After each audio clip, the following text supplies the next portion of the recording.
আজকে আমার দুপুরে মেনু ভাত, পোস্ত দিয়ে চিংড়ি ভাপা, ডাল, কাতলা মাছের কালিয়া হবে, এখনো ঝোলের মধ্যে দিইনি,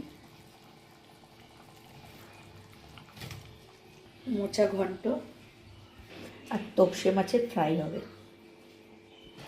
কাতলা মাছের ঝোলটা হয়ে গেছে, আমি মাছগুলো সব ঝোলের মধ্যে দিয়ে দেবো।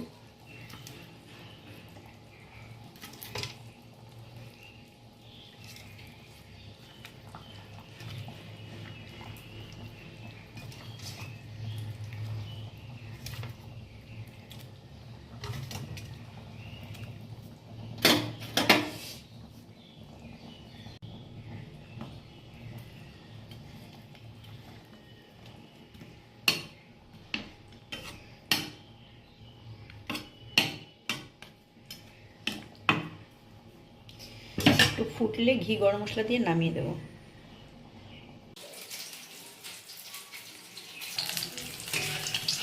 হচ্ছে তোপসে ফ্রাই।